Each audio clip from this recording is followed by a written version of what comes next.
Yeah, we're awfully glad that you're here today. My name is Julie Mulvihill, and I am the Executive Director for Humanities Kansas.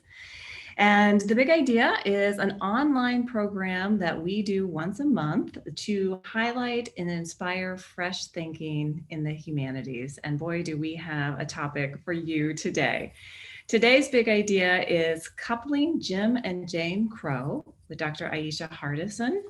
Now, each big idea starts with a short essay that our featured presenter writes, and we circulate on our website and through our social media. And within that essay, you will have seen some suggestions for films and books and other resources that we hope will spark a conversation for you to have around the dinner table, around a Zoom think and drink with your friends, whatever it might be. So we want to be sure that you take advantage of those resources as well. So we want to invite you to engage in this conversation as well. We will ask you to pose your questions in the chat box. We will have you muted since we have a large crowd today. Dr. Valerie Mendoza will be leading the conversation with Dr. Hardison, and we will be posting links and other things in that chat box, so be sure to have that opened up on your screen as well. So as we begin, I want to introduce Dr. Valerie Mendoza, who will then introduce our special guest today. Dr. Mendoza is director of the Title III Strengthen Institutions Grant at Washburn University. She's a native Kansan and earned her PhD in history from the University of California, Berkeley. So thanks so much, Dr. Mendoza. Thank you for everyone who's coming, and welcome to The Big Idea. Thank you, Julie. It is my pleasure to introduce our guest speaker today, Ayesha K. Hardison, who is a literary and cultural critic of African American writing and representation. She's an associate professor of English and Women, Gender, and Sexuality Studies at the University of Kansas. She's the author of Writing Through Jane Crow and the editor of the journal Women, Gender, and Family of Color. And in 2021, later this year, she will co-direct a National Endowment for the Humanities Summer Institute on Sorenell, Hurston. I want to hear about that later, because that sounds exciting. But right now we're going to talk about her big idea, coupling Jim Crow and Jane Crow. First, I wanted to ask all of you in attendance, and you can type it in the chat. How many of you have ever heard of Jane Crow?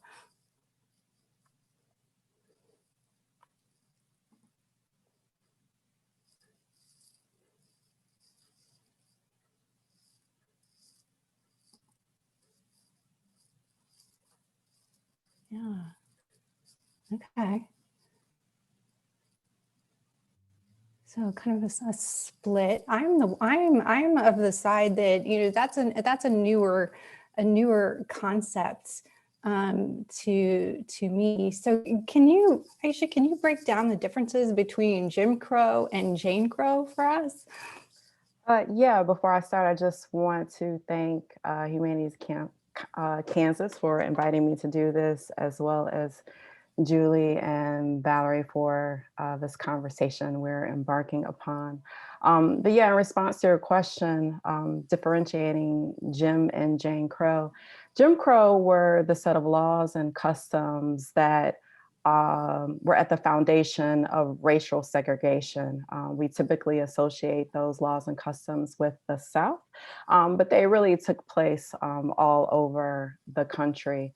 Coming out of or coming after the era of Reconstruction, and lasting until the kind of watershed moment of the Brown v. Board of Education case in 1954, although there was some time to implement the practice of desegregation after that time.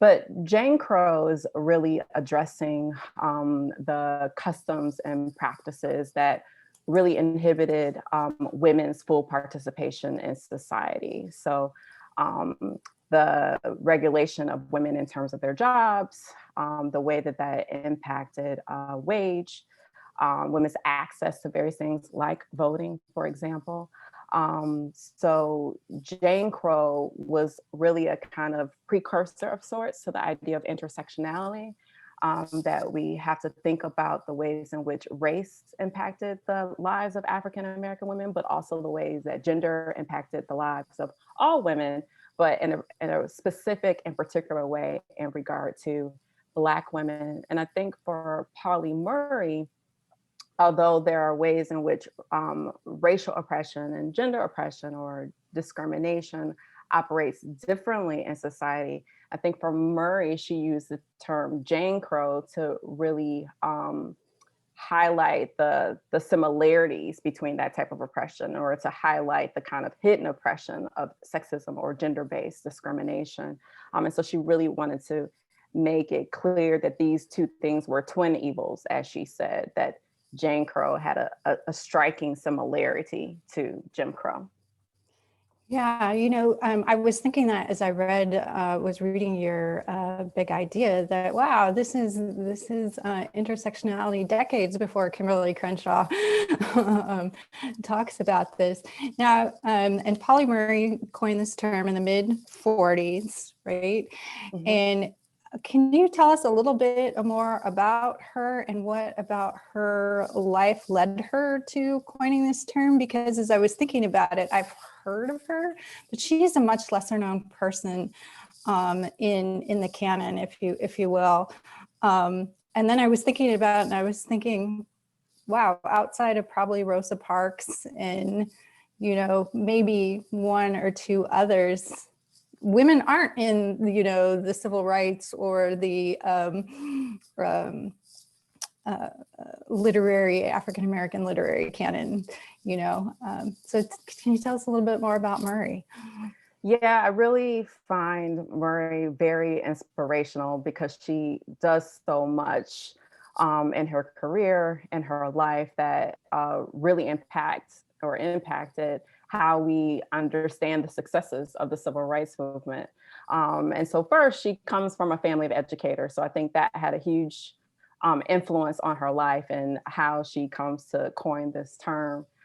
She's involved in civil rights in the 1930s. So she's traveling around fundraising for the legal cases of sharecroppers, for example, to bring attention to their plight and their defense fund.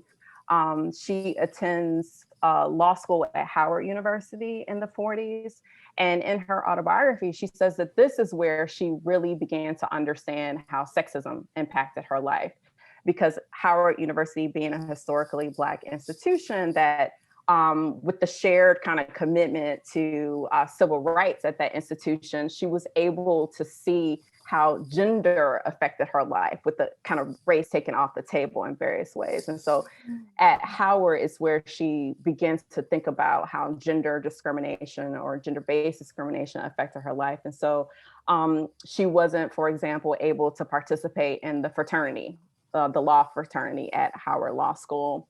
And Howard had this relationship with Harvard University, that Howard's valedictorian of the law school class would then go to do graduate work at Harvard. But Harvard being a male institution at that time, Murray was a valedictorian in her class, but she could not then go on to study at Harvard. So there are these ways in which she really pushed against the ceilings that she encountered in various aspects of her career. And so it's through that experience that she begins to think about sexism and gender discrimination, and really begin to kind of formulate this idea of Jane Crow. But the essay in which she uses the term is, she's responding to the Harvard situation where she couldn't pursue a graduate degree there, but also this article that came out in Ebony that recognized all the great legal minds in the country. And so her frustration was that there were no women in the list, right? So Jane Crow being about these kind of social practices or these kind of policies that are implemented, but also the ways that Black women's intellectual contributions were not being acknowledged, right? And as a woman who finished law school in 1944, right, she's applying or trying to integrate various schools that she knew that she had intellectual contributions to make, and to have those kind of denied. And the women that she was aware of, her contemporaries, right, not being recognized in that way, also speaks to this moment in which she coins this term. Yeah, and I was thinking about reading a little bit more about her, and just kind of to pick up what you were saying, she really is this pioneer, not just in law and civil rights, but in so many things. And she was a teacher as well. So there are a lot of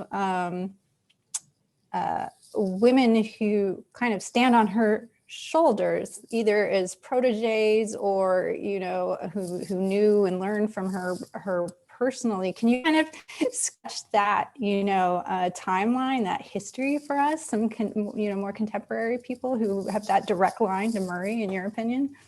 Yeah, I mean, in terms of more contemporary, I know that Marion Wright Elderman attended Yale Law School at the time that Murray was getting her doctorate in juridical science. So that Murray is the first Black woman to do this, and Elderman is also attending Yale at that time. So there's a mentoring relationship, and Elderman goes on to establish the Children's Defense Fund. So that's a clear, direct line of a legacy of activism that I think we see in our contemporary moment.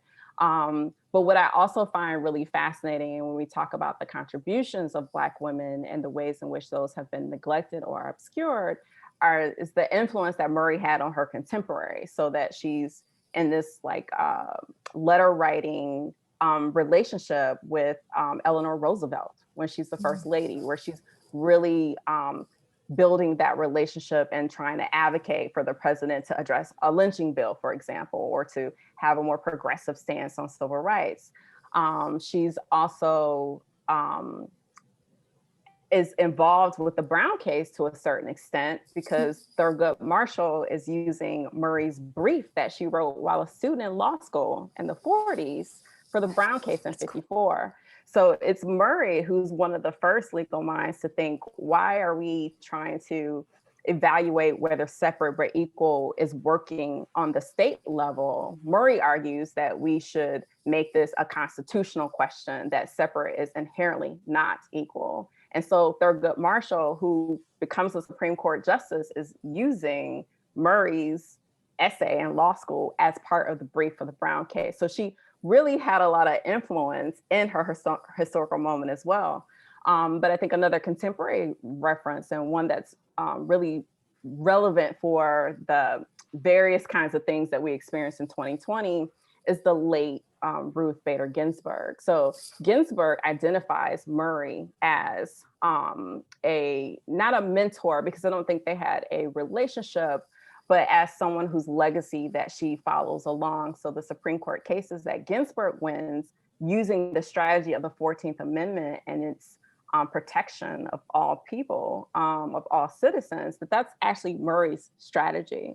So I think Ginsburg actually credits Murray, and she's very vocal about the influence that Murray's work had and the impact that that has later. So when I came upon Murray, I was just overwhelmed. I mean, she's a legal mind, she's writing poetry, she becomes one of the first women who become priests in the Episcopal Church, right? And so, I mean, those things are just, to have one first is amazing, but to have 5 or 6 that you could just decide which one you want to count at any given time is just phenomenal. So she definitely has, those kinds of legacies that we can trace in terms of Thurgood Marshall, in terms of Ginsburg, et cetera. But I imagine we could not really measure how much she impacted various people and local struggles, particularly when we think about the fact that she was a professor as well. Yeah, and I did not know that about Marshall and that connection to the Brown case. There are so many women who are like the holding up that that case.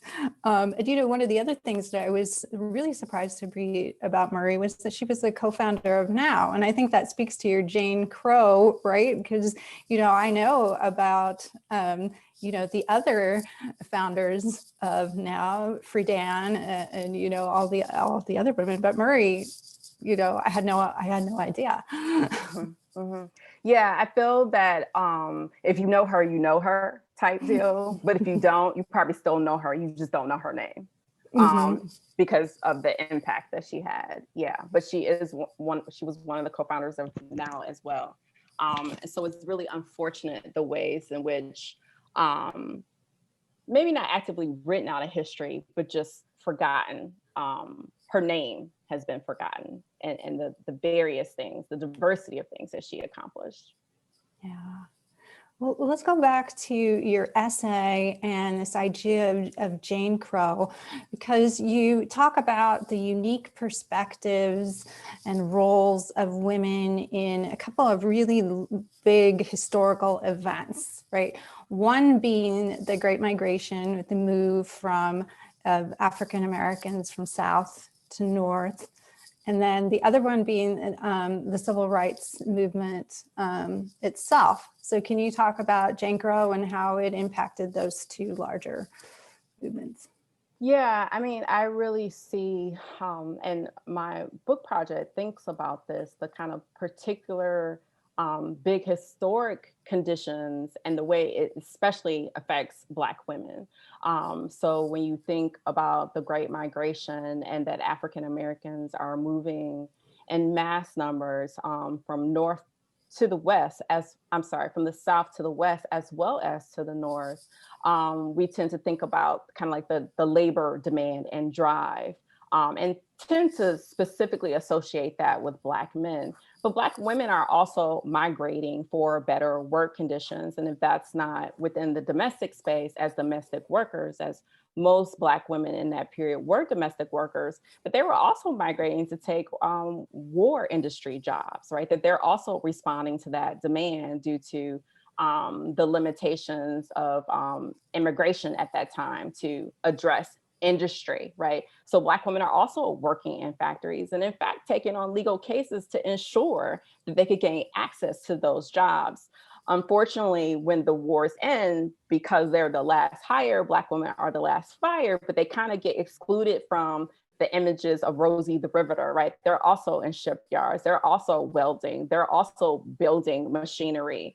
And so they're gaining those skills too. And so that has an impact on the domestic space and the kind of gender expectations of all women, but also the kind of particular dynamics within Black families for Black women. So kind of like the domestic expectations of Black women, which also become complicated in their work and their domestic work.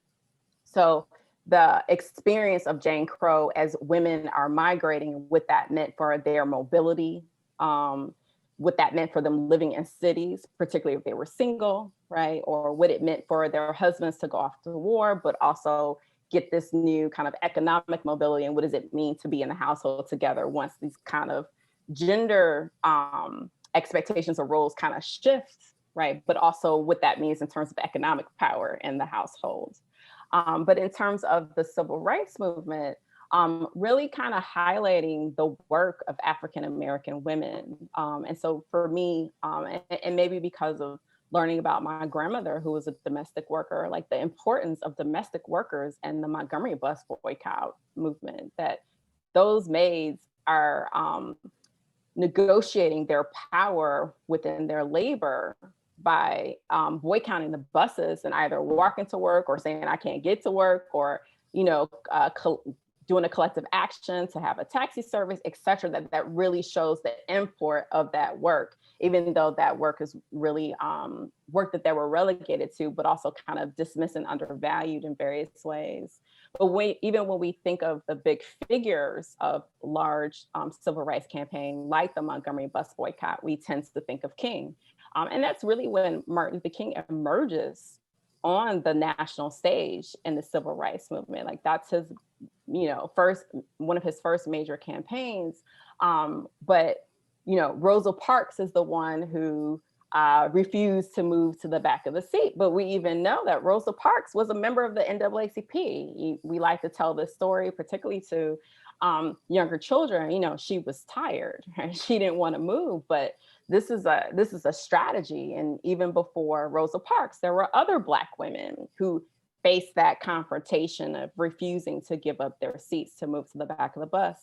But even before that, another kind of undervalued figure, Joan Gibson Robinson, that she also threatened a boycott a year prior. And that was based on the experience that she had, not only just of what it meant to move to the back of the bus, but that you had to pay at the front of the bus and then get off the bus, move to the back door and get on the bus there, right? So the kind of extra efforts that you had to even ride the bus, but also the lack of respect, the verbal assaults that Black women experience from bus drivers, that also motivates the boycott, and the fact that there was a women's organization, a women's civic organization, right, prior to this NAACP moment, or prior to this, platform for King, that there were local organizations, and specifically a women's civic organization that is thinking about organizing in this way to address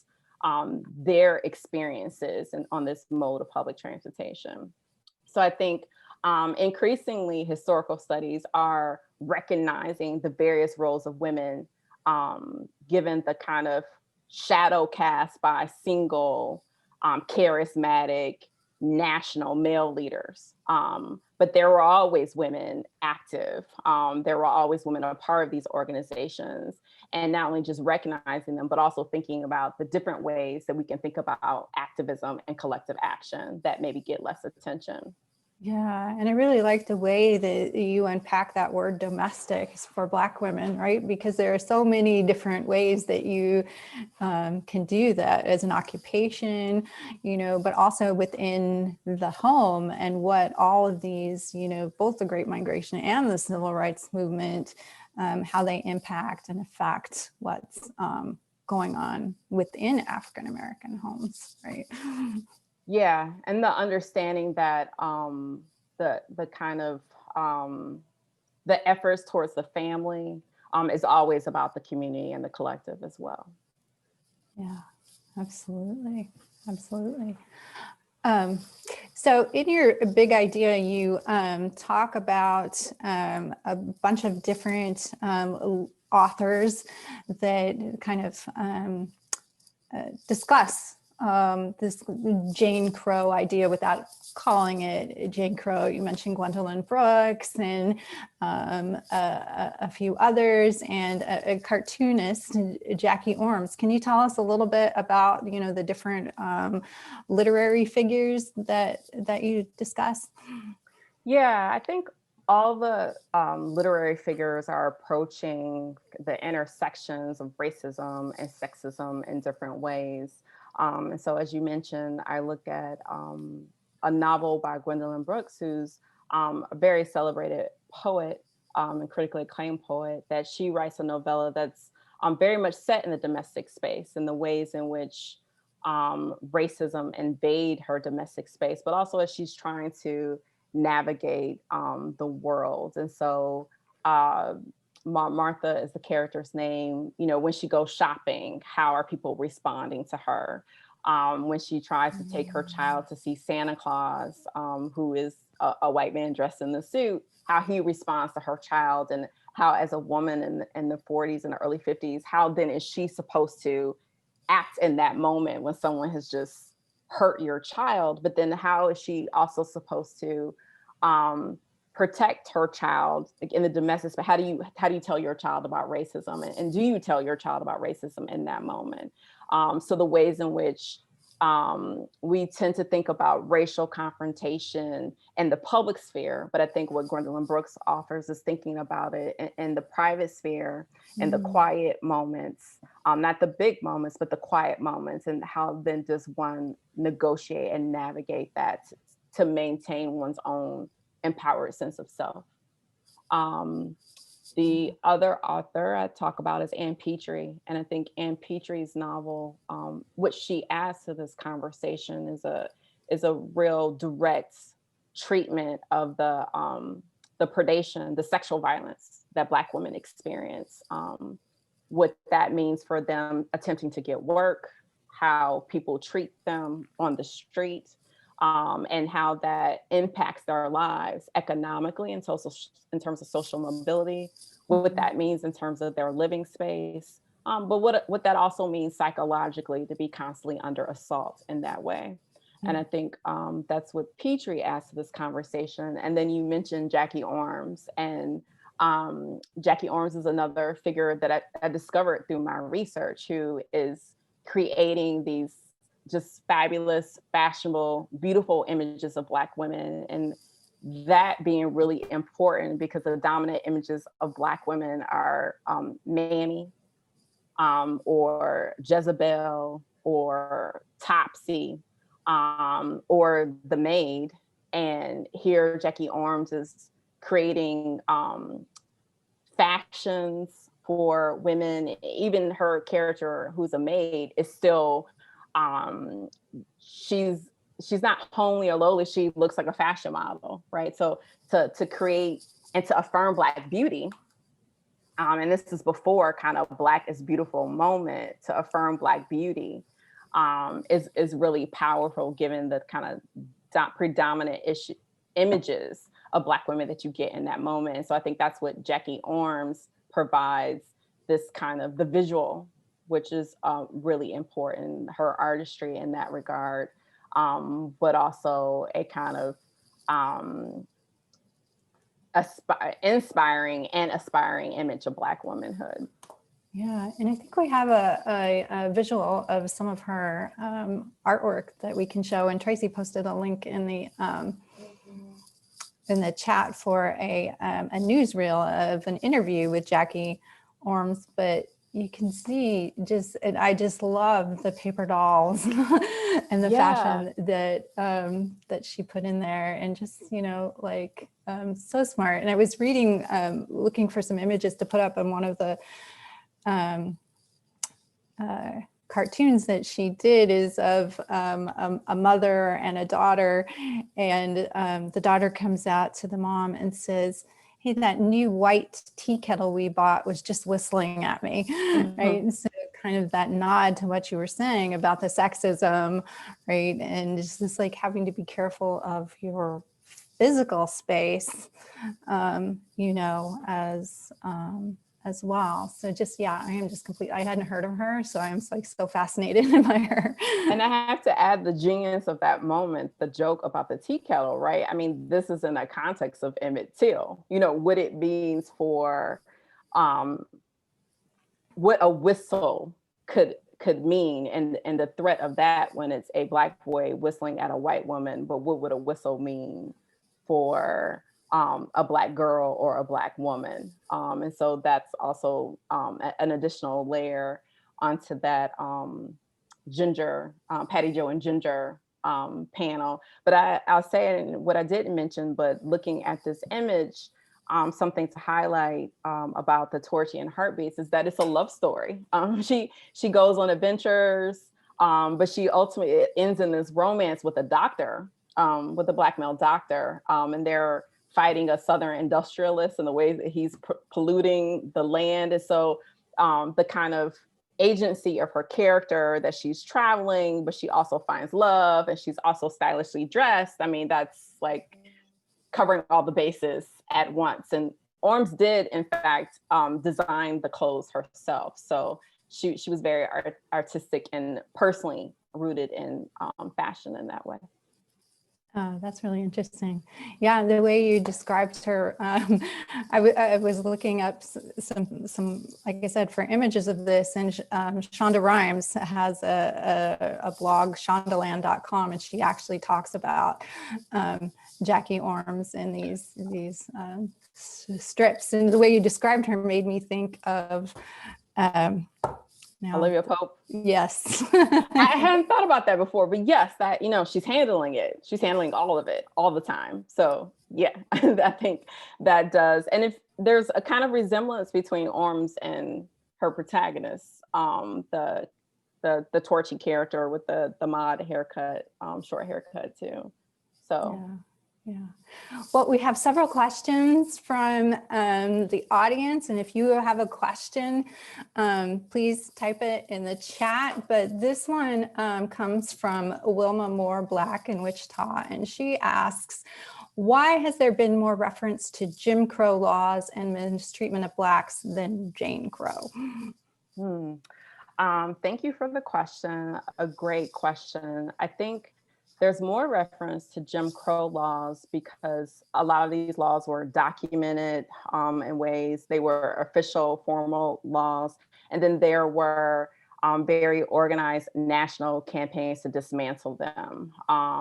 And so I think in the way that Murray felt like there was an attention to race and a kind of a lack of attention to gender, I think that happens historically as well. So I think the kind of prominence of the civil rights movement leads to a kind of historical acknowledge of Jim Crow in a particular way.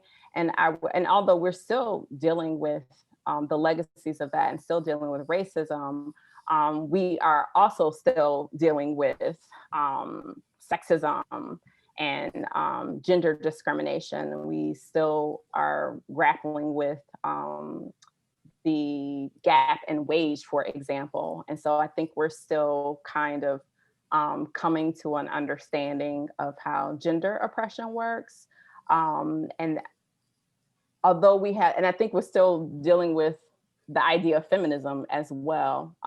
But the women's movement comes later, and well, not later in some ways. There's suffrage earlier on, so I correct myself. But I think there's a way in which we're still grappling with how gender impacts things and the politics and relationship to a women's movement as well as feminism. So I think that's part of the reason why there's more attention to Jim Crow than there is a Jane Crow, in addition to the ways in which Murray herself has been obscured. Yeah. And just to kind of follow up on what you were saying, she also asked, during your lifetime, what experiences can you share that were a result of either Jim Crow or Jane Crow? Yes. Good question. I'm trying to think of something. I think the ways in which I've experienced Jim Crow and Jane Crow as well, because as I said, I mean, thinking about intersectionality, it's difficult to assess as a Black woman which is operating at any given time for me. But I've definitely experienced lowered expectation in terms of my educational achievement. I've experienced difficulties in terms of negotiations in regard to employment. I have been dismissed and not recognized as a professor or someone with a PhD at various times.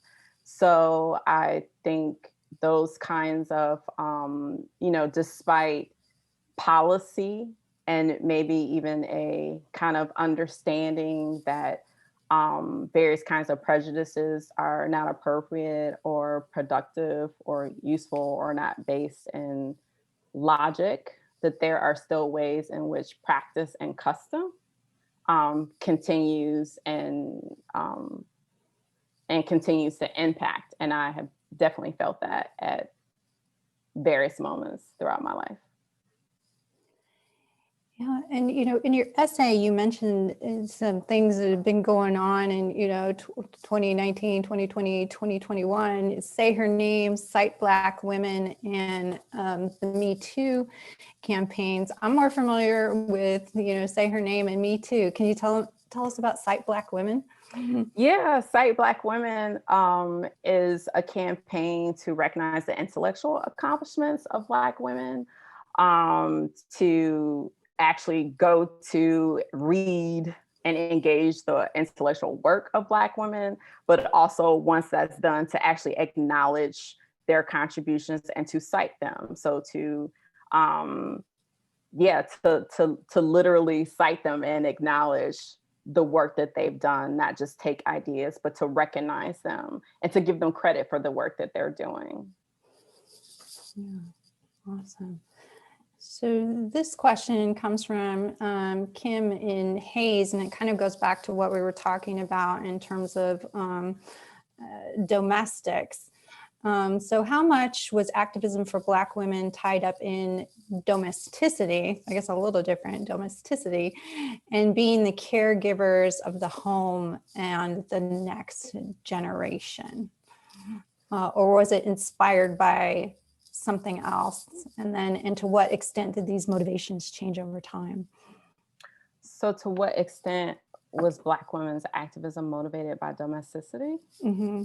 They're being caregivers. And I think Black women's roles as caregivers definitely motivated their activism. I think in reference to, or what I gestured towards earlier, the kind of sanctity of the family becomes a kind of microcosm for the community. So if we think about Black women's, particularly in heterosexual contexts, Black women's role as wives and mothers, then they are experiencing the effects of limited employment options, or limited economic mobility, or the ability to move to a certain neighborhood or home or residence, or what education means for their children, the kind of limited options in terms of quality education for their children, or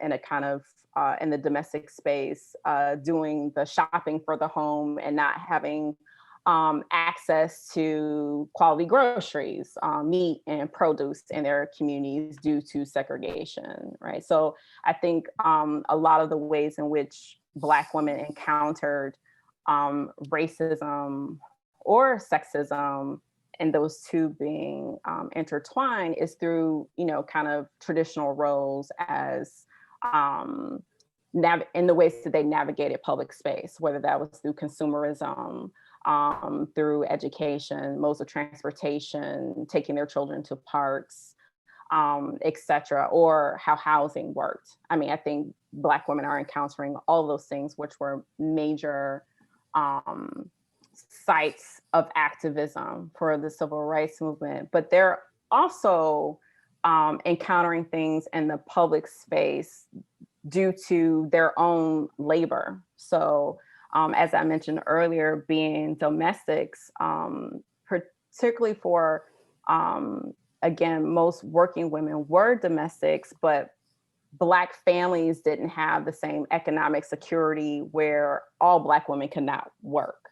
So that there is, through their, traveling to work, securing labor, et cetera, that's also motivating their activism. So how much they're getting paid, the kind of harassment they experience on their jobs, the harassment that they experience on buses, that's also motivating their activism. But when we think about in terms of their, womanist or feminist activism or participation in the women's movement, also recognizing that Black men also participate in patriarchy as well, and that Black men also benefit to some degree from patriarchy. And so that's also motivating Black women's activism, a kind of understanding or a kind of challenging of the gender expectation, the politics of respectability that they're burdened with.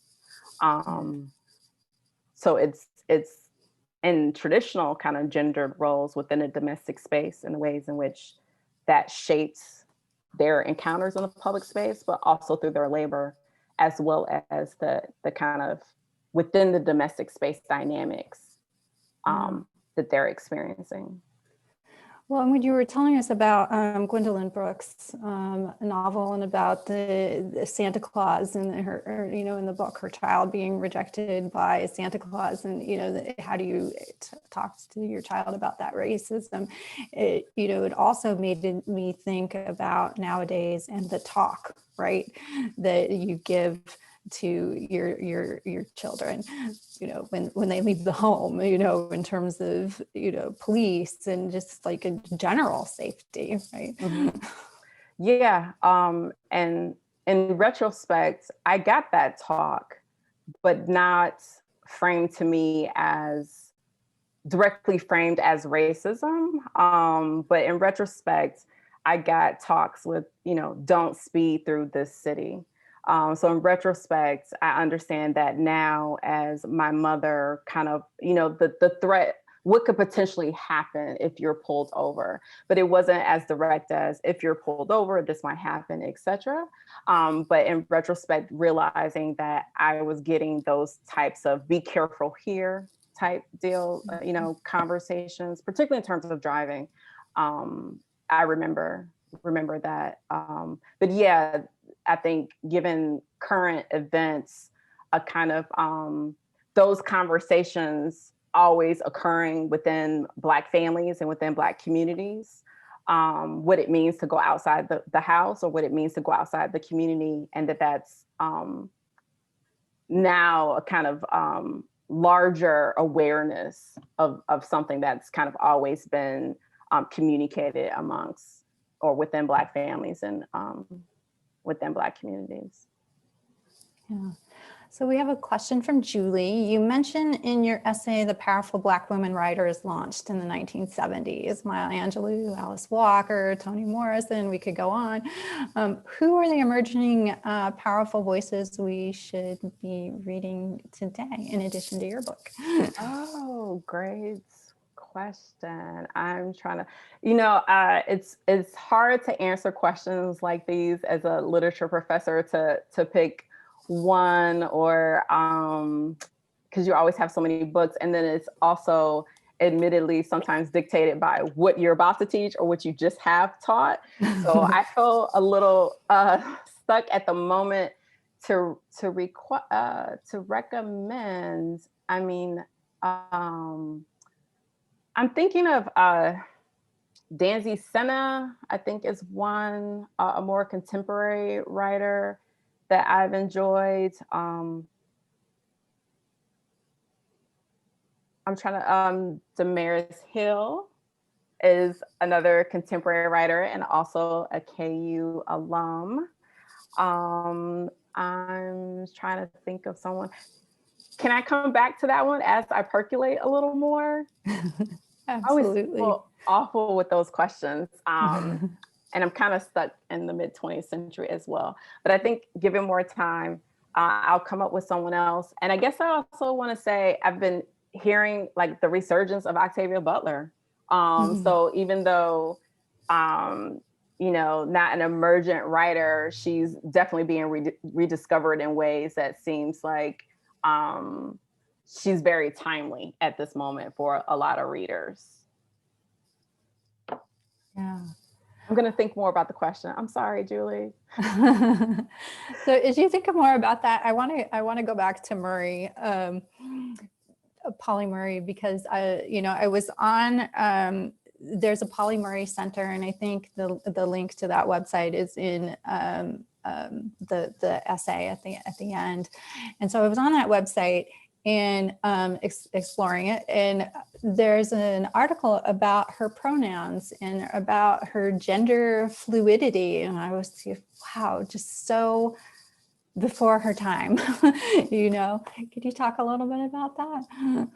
Yeah, Murray is, I think, largely, Murray had romantic, intimate relationships with women. I'm not sure if she used the term lesbian, but she had romantic, intimate relationships with women. And so I think largely understood or identified as a lesbian woman. But in the 1940s, Murray is questioning her sexuality and her gender identity.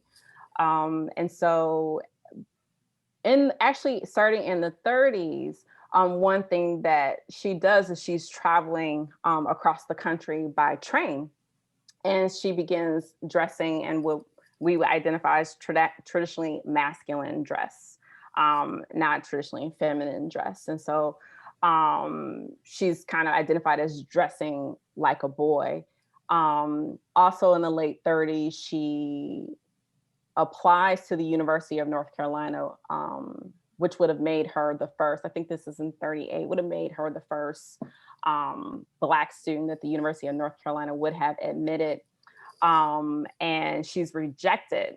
And at that time, this is the first time where she crosses paths with Thurgood Marshall, and he's counsel for the NAACP. He doesn't take her case. And he says he doesn't take her case because at the time, Murray lived in New York. So there was her case would have been undermined by her residency.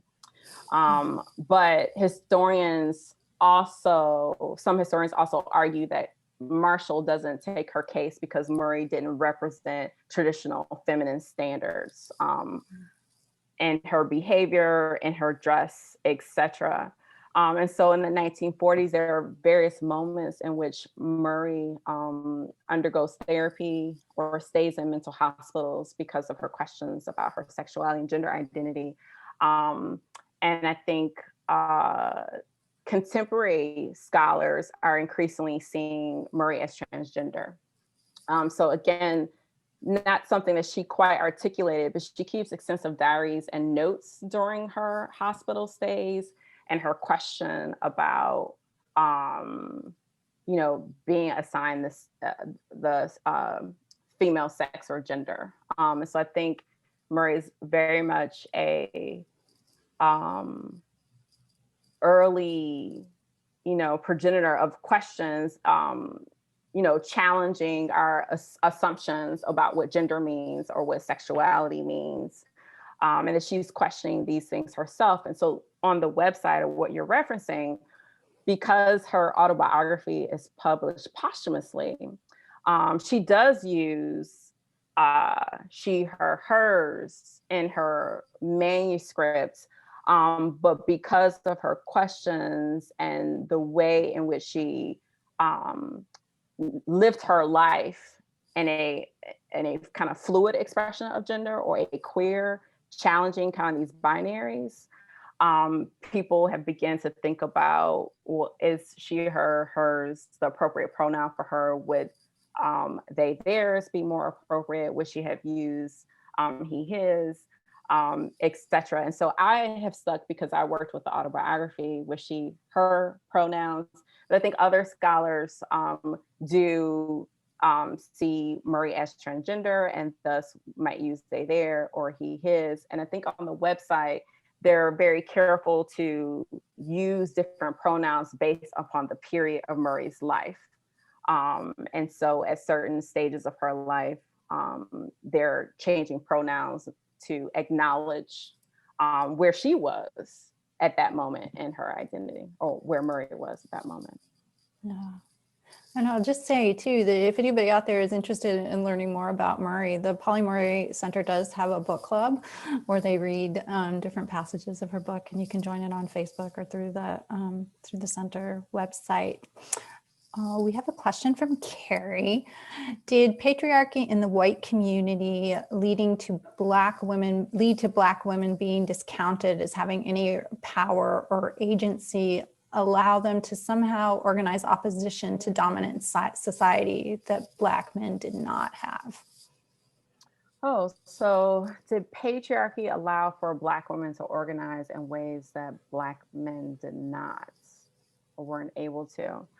That is a great question. I do think patriarchy affects both the ways in which Black women are defined as embodying true womanhood or ideal womanhood, the ways in which Black women are juxtaposed to idealized white womanhood, as well as affecting the ways in which Black men or Black manhood is defined within the ideals of a patriarch. So I do believe that patriarchy and dominant society impacts both Black women and Black men in terms of how we think about womanhood and manhood. In response to the question, I think patriarchy does affect how both Black men and Black women organize, as well as how we understand the activism of Black men and Black women. So I'm thinking, for example, in terms of Black men, we tend to celebrate individual leaders and not think about individual Black male leaders and not think about them in the context of organizations as a part of collectives, for example. I think the ideals of patriarchy has also impacted the history that we tell about Black men's involvement in the civil rights movement. So for example, the exclusion of Bayard Rustin, who was a Black gay male, from our histories of the civil rights movement and being one of the architects of the March on Washington.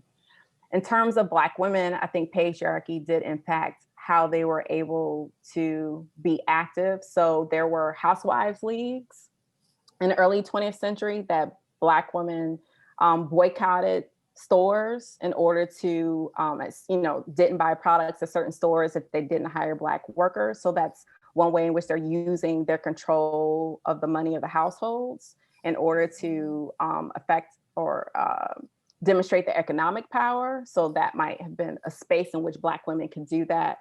And Murray talks about in her autobiography that, marching or sit-ins, etc., were seen as unladylike, for lack of a better word, that it really violated the politics of respectability, that she was a student at the time, that parents were sending their children to school, and to protest was not respectable, right? And so that there is the pressures there for Black women in terms of protesting and being radicals in this very public space is not seen in line with the ideas of Black respectability. So I think patriarchy affects both Black men and Black women in different ways and does shape their activism, but also how we understand it, right? So that we're looking, I think, oftentimes for more larger campaigns or larger figures or national figures, and sometimes that is to the detriment of smaller campaigns or the Women's Political Council in Montgomery, right before King gets there.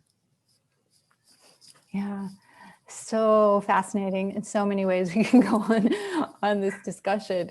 We have another question from Emma. Returning to Black domestic workers, how have the efforts to reveal more invisible histories of Black women?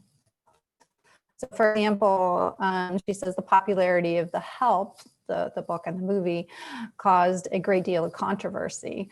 The opinions varied along the lines of race. Does this point to an issue of race and gender, or what? And I'm sorry, Valerie, my signal kind of checked out a little bit. Can you repeat the earlier part of that question? I heard the part about The Help. Yeah. How have the efforts to reveal more invisible histories of Black women helped? Yeah, I think The Help is comparable in some ways to the sensation of Gone with the Wind in terms of its representation of African Americans. And I say that because Gone with the Wind is a beloved movie, and the romance between Scarlett and Red are a large part of that conversation about Gone with the Wind, but the kind of romantic representation of African Americans in that film and the domestic work that they're doing in that film gets oversimplified. And I think the same is true of The Help. I think The Help was a very popular book.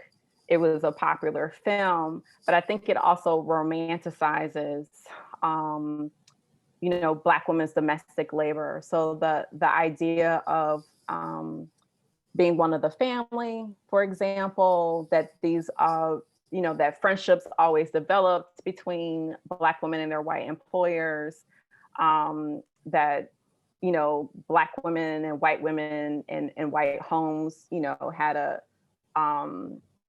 an intimate relationship that was sometimes equitable, and that, they shared in this kind of project of domesticity.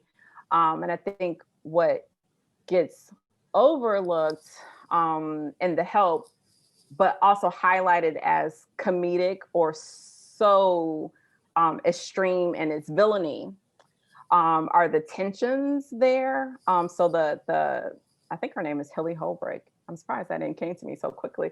I think, her extreme villainy becomes the source of comedy, right? And so she is clearly not the model because she's so awful, but most of these domestic relationships were highly hierarchical. But even if you did have a friendship, did that translate to what you were getting paid? The long hours that domestics work, they weren't regulated hours for domestic workers. So you didn't necessarily, weren't free to say it's 5 o'clock, it's time for me to go.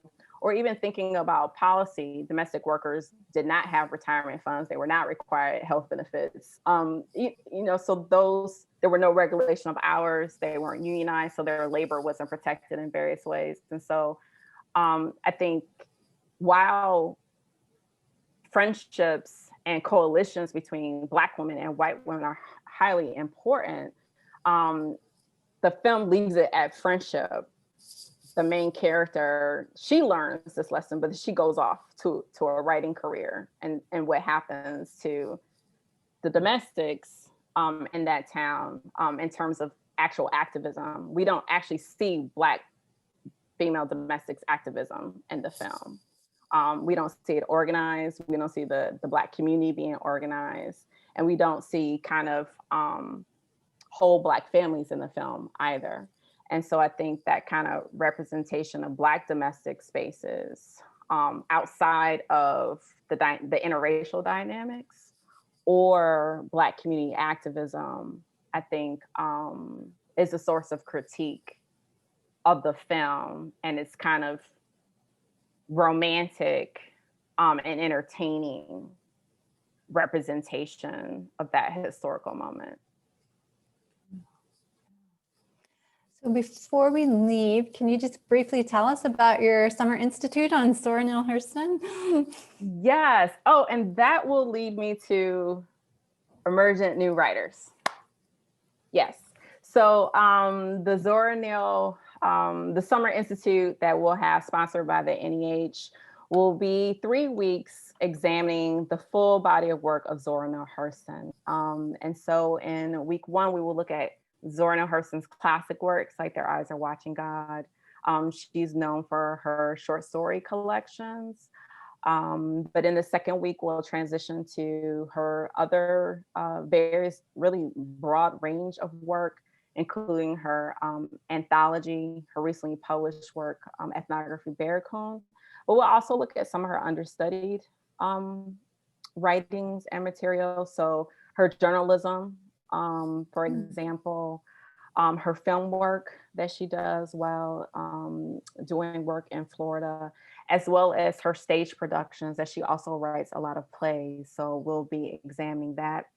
And in the third week, we will project Hurston into the future. So we will put her in conversation with more contemporary writers. So we will put her in conversation with Afrofuturism and speculative fiction. So Nalo Hopkinson is a writer that I can suggest, who is writing speculative fiction and a contemporary writer. And then we are really excited to have Trudia Harris be a part of the Institute, foundational Hurston scholars like Deborah Plants and Carla Kaplan and John Lowe, and then have other scholars thinking about digital humanities. So we're really thinking about the ways that we can look at Hurston holistically in terms of the various things that she did in her career, but also continue to advance and encourage future studies of Hurston and the kind of future of African-American literature and cultural studies. And I have to say, she asked me a question, but my co-director for this institute is Marian McGraham. So this is coming out of the history of the Project of Black Writing. So we're really excited to host this institute at the University of Kansas. So the deadline for the institute, if you're interested, is March 1st. And you can find more information about applying or what the institute will entail on the website. It's just hurston.kdu.edu. Thank you. Thank you so much for this wonderful discussion. Thank you all for coming. I'm going to turn it back over to Julie. Great. Thank you so much. And thanks to Dr. Mendoza and Dr. Hardison for such a robust conversation over our lunch hour. I think we're all envious of the students who get to enjoy both of these really talented women. I do want to take this opportunity to remind you that Humanities Kansas is leading and spearheading this movement of ideas across our state, and we're so glad that you are a part of it today. I want to remind you that all of you will receive an email from us shortly that will be thanking you for your participation, but also giving a heads up that our next big idea is scheduled for February 18th, and it will feature Dr. Kim Warren, who's a historian at the University of Kansas, and she'll be visiting with us about African-American citizenship and the history of voting rights as part of our 15th Amendment exploration. So be sure and put that on your calendar when you get that email. And my great thanks to all of you for participating, and for Dr. Mendoza and Hardison for your wonderful conversation. Thanks so much, everybody.